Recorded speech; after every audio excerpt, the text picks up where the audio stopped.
नमस्कार दोस्तों, welcome back to the channel.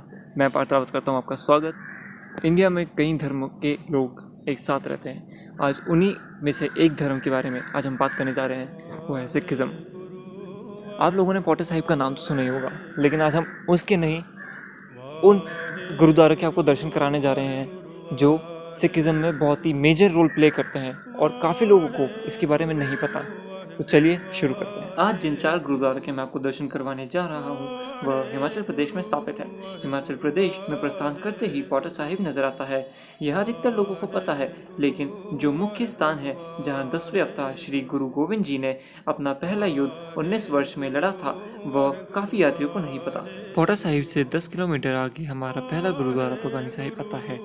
आइए दर्शन करें और आपको इतिहास सुनाएं।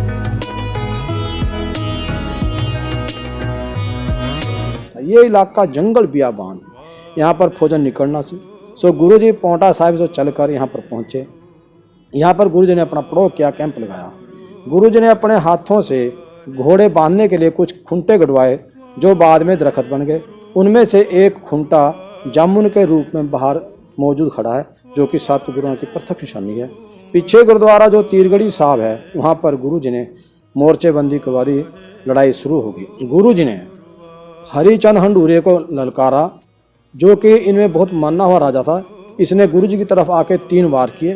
पहला तीर गुरुजी घोड़े काठी में लगता है, दूसरा तीर गुरुजी दस्तारखान को छूकर निकल गया और तीसरा तीर गुरुजी कमर का सिर चीर थोड़ा सा लग गया। वो तीर गुरुजी ने उखाड़ के परे फेंकर पंक्ति उचारी, जबे बाण लाग गयो तबे रोह जागियो। गुरुजी ने हरिचंद के हंडूरे तरफ निगाह मारी। इसने अपने सिर पे संजो पहनी जो लोह की होती है, जिससे कोई तीर तलवार असर नहीं करता। इसका मुंह की आंखें खाली थी। इसे यह भी अहंकार था कि मेरे शरीर पे कोई शस्त्र वार नहीं करता, मुंह मेरे को मार नहीं सकता। पर गुरुजी का निशाना कमाल का, इतिहास बताता है गुरुजी का निशाना इतना तेज था, अगर गुरुजी तीर की नोक जितनी कोई चीज़ देख लेते थे तो उसमें आर पार तीर निकाल देते थे। देखा इसका मुंह खाली है। गुरुजी ने पहला ही तीर इतनी जोर से खींच के मारा कि पहला ही तीर उसके मुंह में लगा। मुंह में लगते सारी सी गर्दन धड़ से अलग गिरी। इसके नीचे गिरते ही फौजा पीछे को भागनी शुरू होगी। भागने कार के ही भगानी सा नाम पड़ा। जंग जीतकर गुरुजी इस स्थान पर पहुंचे। सिखों ने सतगुरु जी को बधाई दी कि आप जी को लाख लाख बधाई हो, आपने पहले ही दिन जंग फतेह कर दी। पर गुरुजी ने सिखों की बधाई मंजूर नहीं की। गुरुजी ने सिखों को संबोधन करके फतेहनामा उच्चारण करके आखा, वाहिगुरु जी का खालसा वाहिगुरु जी की फतेह। ये फतेहनामा गुरुजी ने उस दिन लड़ाई जीत के इस स्थान पर उच्चारण किया, उससे पहले फतेहनामा नहीं थी। यह वही स्थान है जहाँ गुरु गोविंद जी ने अपना घोड़ा बांधने के लिए खूंटा गाड़ा था, जो आज जामुन का वृक्ष बन चुका है। आइए मीठी लस्सी का प्रसाद ग्रहण करके आपको गुरुद्वारे का सैर करवाते हैं। यह गुरुद्वारा हरे भरे खेतों के बीच में स्थापित है और ये बड़ा ही मनमोहक दृश्य है। चलो आपको एक छोटा सा ड्रोन शॉट दिखाता हूँ। मेरी मानो तो यहाँ पे एक बार विजिट करना तो ज़रूर बनता है। इतना प्यारी जगह आप कैसे छोड़ सकते हैं। अगर आप यहाँ पे कुछ दिन ठहरना चाहते हो तो रूम्स वगैरह भी सामने अवेलेबल हैं और गुरु कृपा से 7 दिन लंगर चलते रहते हैं। अब हम बढ़ते हैं अपने दूसरे गुरुद्वारा की तरफ, जो यहाँ से ठीक सामने वाली रोड पे ही है।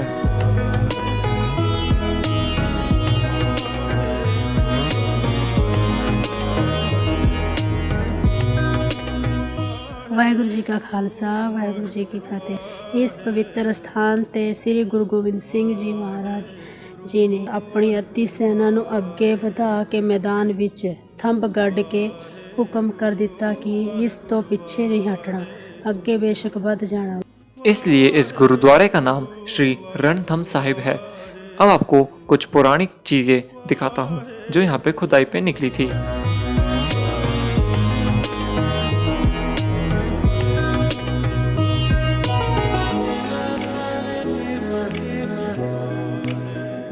रणथंभ साहिब जी के दर्शन करके अब हम पहुंचे हैं अपने तीसरे गुरुद्वारा तीरगढ़ी में। आइए आपको इसका इतिहास बताएं। वाहिगुरु जी दा खालसा वाहिगुरु जी दी फतेह। इस गुरुद्वारा श्री तीरगढ़ी साहिब का इतिहास बताती हूँ मैं आपको। इस पवित्र स्थान पर 10वें पातशाह श्री गुरु गोबिंद सिंह जी ने प्रथम धर्म युद्ध फतेह किया। गुरु जी की सेना 7000 थी। विरोधी राजा हरिचंद हंडूरिया, भीमचंद, फतेह चंद आदि 25,000 सेना सहित युद्ध में सम्मिलित थे। गुरु साहिब अपनी फौज के साथ ऊंची पहाड़ी पर नीले घोड़े पर सवार हुए। युद्ध शुरू हुआ। नजाबत खान को मारकर संगो शाह आप भी शहीद हो गए। गुरुजी ने तीर कमान से भीखन खान को निशाना बनाया। जख्मी पठान मैदान छोड़कर भागने लगा। तभी हरिचंद खंडूरिया ने क्रोध में आकर गुरुजी पर 3 वार किए। 2 वार खाली चले गए, किंतु तीसरा तीर गुरुजी के पेटी में छूकर थोड़ा जख्म कर गया। गुरुजी ने बाणी उच्चारण की, जबे बाढ़ लाग्यो तबे रोस जाग्यो। महावाक्य अनुसार गुरुजी ने हरिचंद खंडूरिया को एक ही तीर से मौत के घाट उतार दिया। इस प्रकार युद्ध 13 दिन चला तथा 18 बैसाख 1744 सन 1686 को धर्मयुद्ध फतेह किया। भई जीत मेरी किरपा काल केरी, अरणंग जीत आए जैन गीत गाए साध संगत जी। ਜਿਹੜੇ ਸਿੰਘ ਸਥਾਨ ਤੇ ਸ਼ਹੀਦ ਹੋਏ ਸਨ ਉਹਨਾਂ ਦਾ ਸੰਸਕਾਰ ਵੀ ਐਸੀ ਸਥਾਨ ਤੇ ਕੀਤਾ ਗਿਆ ਸੀ। ਉਹਨਾਂ ਦੀ ਯਾਦਗਾਰ ਸ਼ਹੀਦੀ ਜੋੜ ਮੇਲਾ ਇਲਾਕੇ ਦੀਆਂ ਸਮੂਹ ਸੰਗਤਾਂ 18 ਵਿਸਾਖ ਨੂੰ ਬੜੀ ਚੜ੍ਹਦੀ ਕਲਾ ਵਿੱਚ ਮਨਾਉਂਦੀ ਹੈ। ਤਾਂ करके इस गुरुद्वारा का नाम गुरुद्वारा श्री तीरगढ़ी साहिब रखा गया है। तीरगढ़ी साहिब का भी बड़ा ही मनमोहक दृश्य है। यहाँ पे आपके रहने खाने पीने का पूरा प्रबंध किया जाता है। रूम्स वगैरह भी यहाँ पे अवेलेबल है। अब वाहिगुरु जी का नाम लेते हुए अब हम बढ़ चुके हैं अपने चौथे गुरुद्वारा की तरफ।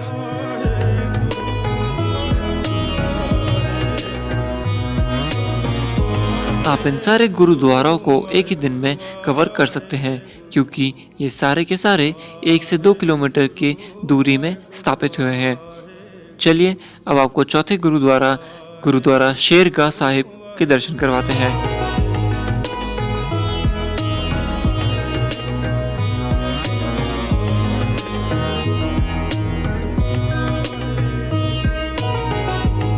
ਜੈਦ ਇਹਨੂੰ ਕ੍ਰਿਸ਼ਨ ਮਹਾਰਾਜ ਦਾ ਸਰਾਪ ਹੋ ਗਿਆ ਸੀ ਜੈਦਰਥ ਨੂੰ, ਬਈ ਤੂੰ ਧੋਖਾ ਕੀਤਾ, ਧੋਖੇ ਦਾ ਫਲ ਤੈਨੂੰ ਜ਼ਿੰਦਗੀ ਜੂਨਾ ਵਿੱਚ ਭੁਗਤਣਾ ਪਊ।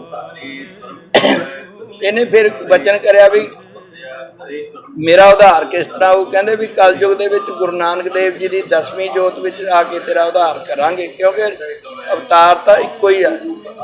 ਉਦੋਂ ਰਾਮਚੰਦਰ ਜੀ 14 ਸੀ, ਇਹ 16 ਹੋ ਗਏ ਤੇ ਇਹ ਅਨੰਤ ਕਲਾ ਬਹੁਤੀਆਂ ਕਲਾ ਲੈ ਕੇ ਆਏ ਤੇ ਇੱਥੇ ਫਿਰ ਗੁਰੂ ਸਾਹਿਬ ਨੇ ਇਹਦਾ ਉਧਾਰ ਕੀਤਾ। ਸ਼ੇਰ ਗਾਹ, ਸ਼ੇਰ ਜਿਹੜਾ ਸੀ ਨਾ ਇਹਨੇ ਗਾਹ ਪਾਈ ਪਈ ਸੀ ਇੱਥੇ। ਅੱਛਾ, ਸ਼ੇਰ ਜਿਹੜਾ ਲੋਕਾਂ ਗੁਰੂ ਸਾਹਿਬ ਦਾ ਕਿਸੇ ਨਾਲ ਬੈਰ ਭਾਵਨਾ ਨਹੀਂ ਸੀ, ਨਾ ਸ਼ੇਰ ਨਾਲ ਨਾ ਕਿਸੇ ਰਾਜੇ ਨਾਲ। ਲੋਕਾਂ ਨੇ ਕਿਹਾ ਸੱਚੇ ਪਾਤਸ਼ਾਹ ਇਹਨੇ ਗਾਹ ਪਾਇਆ ਪਿਆ, ਜਾਨੀ ਕਿਸੇ ਨੂੰ ਬਾਹਰ ਨਹੀਂ ਨਿਕਲਣ ਦਿੰਦਾ ਸੀ, इस करके ਇਹਦਾ नाम शेरगाह साहिब है। कहा जाता है कि इस दरख्त के नीचे खड़े होकर अपनी मनोकामना मांगो तो वो पूरी होती है, और जब वो पूरी हो जाए तो आपको वापस यहाँ पर मत्था टेकने आना पड़ता है।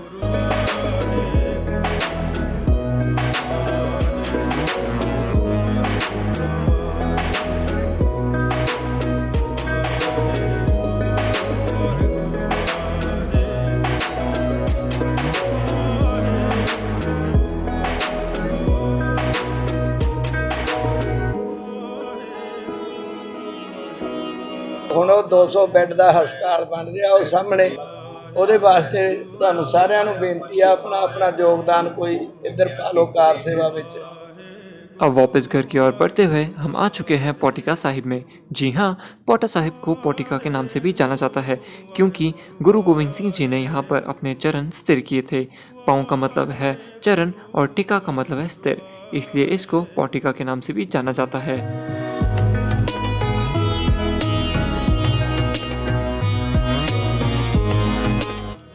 कोविड की वजह से यहाँ पे इन्होंने सैनिटाइजिंग टनल लगा रखे हैं। अब हम भी यहीं से चलते हैं।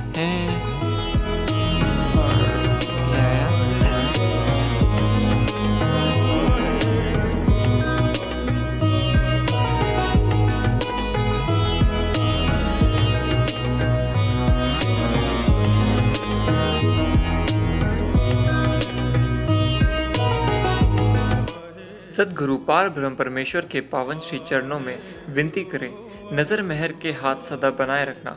हे सदगुरु, इस भयानक दौर में अपने भक्तों की रक्षा आप ही करना। अपने गुरुमुखों पर दया की छत्र छाया में अपने चरणों के साथ लगाए रखना। धन्यवाद दोस्तों वीडियो के एंड तक बने रहने के लिए। अगर आप लोगों को वीडियो पसंद आई तो लाइक कीजिए, शेयर कीजिए और जो चैनल में नए हैं सब्सक्राइब करना मत भूलना। धन्यवाद दोस्तों। वीडियो को यहीं पे एंड करते हुए वाहेगुरु जी दा खालसा वाहेगुरु जी दी फतेह।